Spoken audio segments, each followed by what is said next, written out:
stories in the NBA. You remember back in the day, Michael Jordan never guarded Reggie Miller until it came down to a game deciding situation at the end.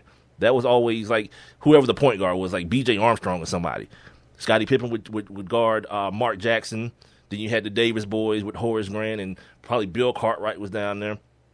And what's the other kid's name? What was the small forward's name for that Pacers team? Aaron McKee was who Michael Jordan would check, because you don't want Michael Jordan run off a bunch of damn. I think his name was Aaron. Nah, not Aaron McKee. What was that dude? Golf would know. Yeah. Was that his name? Aaron McKee did play for the Pacers. Yeah. Okay, that's what I'm talking about. Yeah, you don't want Michael Jordan running off a bunch of damn picks. All these picks with Reggie Miller. Same concept. Well, in this case, but you do want Klay Thompson checking or guarding James Harden, because he's a good defender. But on the other side of that, you got to assume that it's going to take away a little bit from what he's going to do on the offensive side of the football. I mean, on the basketball court. We talked about, you mentioned earlier, Dwight Howard has a knee situation. They're classifying him right now as a bruised knee, and he's questionable for game 2. Like Dwight was talking today about, like, we'll see if I can go, if what I can do, but my career is the most important thing. It's like, oh my man, it ain't ligaments. It's a bruise. It's a bruised knee. I know it hurt, but this ain't career threatening. This ain't one of those deals that you gotta like. You ain't about to Willis Reed us or nothing. It's a bruise. If you get the right treatment. You sound like Mike. You sound like that dude on the smoking commercial with the, like, you got to clean your hole out, your breathing hole. Make sure you cover it up when you're in the shower so you don't get wet. That's how Dwight sound on our intro. Yo, it's your boy D. Howard, Superman.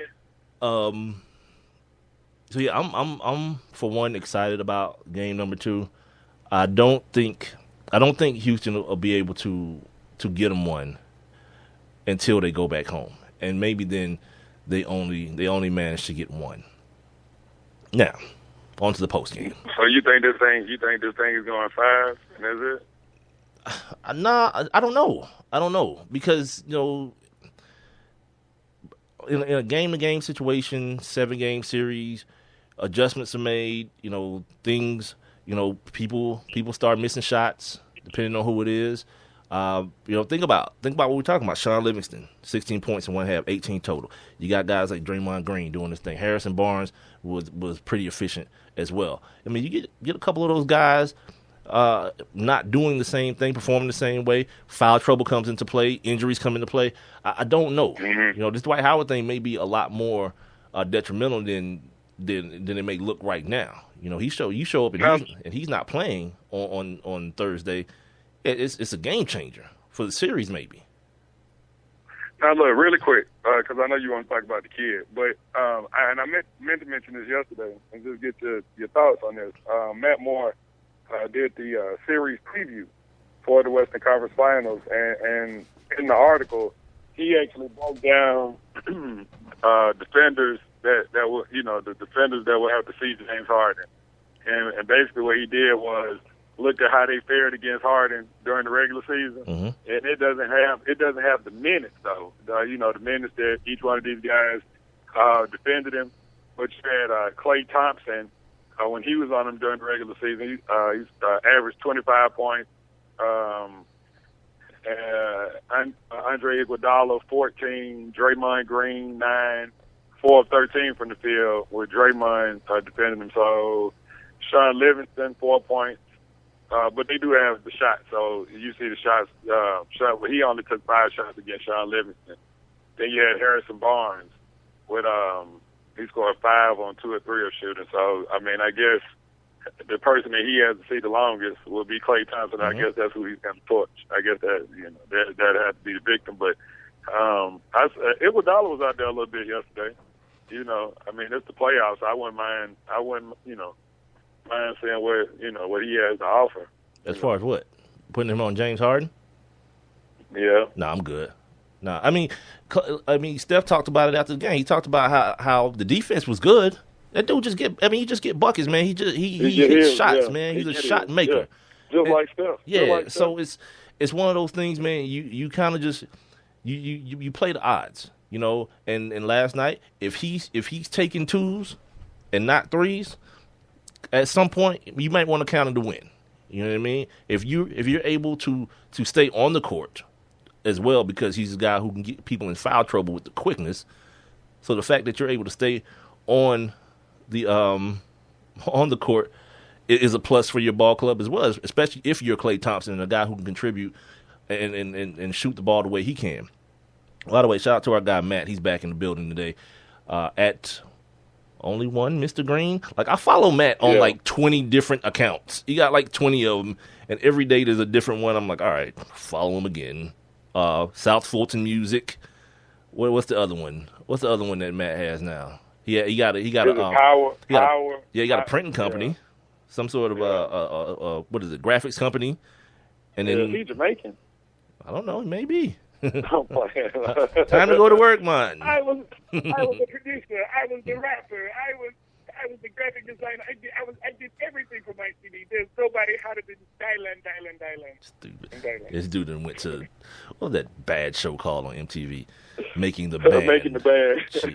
Power music. There it is. Power music. That set black people back like a million years to the Stone Age. Dylan. And then he mentions also that they were calling Steph's daughter a menace, which, like, what's the kid's name? Brian Windhorse? Calm down. Yeah. Calm down. Yeah. Well, I don't even. He had this kid up there, and we got deadlines. Yeah. How? Like, what question did Steph not answer? You see what I'm saying? Like, always something, man. Yeah. Always something. That little girl was the truth, man. And it's like, this is not a new thing. You remember way back when Jason Kidd had his old bubblehead boy up there with him with that huge dome? Look, Kidd is not, I think that it might have been because she actually kind of stole the show because she got up under the table and was peeking at everybody. Yeah. And went down with the press, you know. Yeah, but again, she's a kid. A very small kid, right. A young 2 years old. You know, right? We've got deadlines to make. We don't have any time to fool with these Negro children, these pickaninnies. Right. Not like she's my daughter who's almost 7. If I could, and I just say, don't move, sit right here. It's not like that. You know what I'm saying? It's a 2-year-old. Yeah, and who didn't enjoy that? Like, stop being weirdos. Weird. It was. I'm gonna say who it was too. It was Brian Windhorse, and there was another guy. Where is it? You guys bear with me because I want to make sure everyone gets their fair credit. This is worse than yesterday when I was talking about every time I mentioned Dellavedova leading the team in scoring, an angel gets full-blown AIDS. This is worse than that. Right. Yeah, and a puppy gets run over 20 times by a tractor trailer. Yeah, even worse than that because this happened for real. I can't find it now. But it was 2 reporters. Here it is. What's the other dude's name? Anyway, I don't know what his name is. He's at Star News ACC. I don't know. Friedlander is his name. Something Friedlander. Brian Windhorse, and the other dude's name is Friedlander. So if you guys want to get on Twitter and bash him, you have my undying blessing to do so for picking at a beautiful little 2-year-old baby. No, I just asked Mr. Green this, and I asked you the same thing. Do white players bring their kids up to the podium? Nah, let me tell you something. Like, because then you would see the minutes. Trust me. Here's the thing: white kids is way too familiar with their parents. And I'm serious when I say that. Like, white kids call their parents dad. Yeah, Bill. Yeah, white kids call their parents by their first name on some realness. Like, you know what, Dad? You're an idiot. Yeah. Screw you, Andrew. Yeah, things are about to go bad. You start doing that whole little dude there. Like, I'm on punishment. You're on punishment, John. Right, and that's what I'm saying. I mean, like, if the white players were to bring their kids up there, it'd be like night. They'd be asking for little Riley Curry to be up on the stage. Like, please. Doesn't one of these Falcons players have a reality show? Doesn't Core Bierman? He got like a reality show or something? Yeah. Him and old girl, yeah. Who was old girl? I don't know if it still come on, but they did. His wife. I don't know who his wife is. Who the hell's his wife? The white lady from the Real Housewives, Kim Zolliak. You're losing me again. Yeah. Okay. I'm drifting further and further into anonymity. Okay. When Real Housewives of Atlanta first came on, there was a white girl on there. Her name is Kim. She used to date this real estate developer here that she called Big Papa. So that's who he ended up getting with, is Kim Zolliak. have no frame of reference to what you're speaking of. The Real Housewives, like the minute that comes on, it's like my eardrums automatically have a close button. The Real Housewives, Divas of Love of Anything, Power or Not. What's the other show you watch? The ratchet one with Taraji P. Henson. What's that one called? Oh, Empire. Yeah, Empire. Close immediately. Shut. What Eardrums shut. Empire and Real Housewives, they're not even in the same league, dude. Come on, man. You might want to say that, but I'm sure I could find a bunch of similarities. Whole lot of stereotypes. No. The old bitchy black woman. Just one is, well, they're all fictitious. Yeah. Well, actually, on the Real Housewives, it was the bitchy whole white woman. And that's why she ain't even on there no more. I would understand that. Yeah. I would understand that. You got to sprinkle in, I mean, this chick before Craig Bierman, booed her up. She got like 3 kids by 3 different dudes. So basically, I think it's 3 by 3 different dudes. Not Croy. I think they had one, and then she got pregnant. Like as soon as she could get pregnant again, I think they got twins. So by the way, so she got 6 kids by like 4 different dudes, 3 different dudes. I'm a dude that I've had this conversation with females plenty of times. I don't judge in that situation. Like that chick that Chad headbutted, that he was going with. Yeah, she got a couple kids by some stars, right? Like, look, if that's if that's your moneymaker, your womb, whatever, run it. I'm good, because there's plenty of bras out here with the same stats. The only one different thing is the dude is broke. The dudes are broke and bums. Right. So if you chose right, I don't know who that is. My girl, holla at you good. Yeah, you on Maury for the 11th time, and Maury's still talking about, if you want to come back again, we'll help you. Of course you will, Maury. This is a train wreck every time she's on here. I don't know what happened. I was sure it was him. Remember, Maury, I said 1,000% when we did the outtake. 1,000. Yeah. Right. Yeah, Shawanda. We'll see you next month. Stupid. Everybody remembers Shawanda. She's been here 3 different times on the search trying to find a daddy for baby T-Quan. So apparently one of these shows that we're talking about is like crack, because Matt says once you watch it, you'll get hooked on it. I pray he's talking about Empire. I hope he's not talking about Real Housewives. I would assume so. I see Matt tweeting about this show from time to time, so I'm sure he's talking about the Empire show. By the way, Terrence Howard's getting like a couple of checks from Fox. I saw him on this. He's on another show on Fox right now. I saw the preview for it. Mm-hmm. Like it's supposed to be like a scary show or whatnot. Yeah. It must be the role must call for like light skinned dudes who always sound like they about to cry. And it was between him and Cuba Gooding. Cuba Gooding was busy. I don't know, man. Oh no! He's talking about Real Housewives of Atlanta. Oh, wow! Shocker! Why are we talking about TV? I gotta mention this. That with his lady.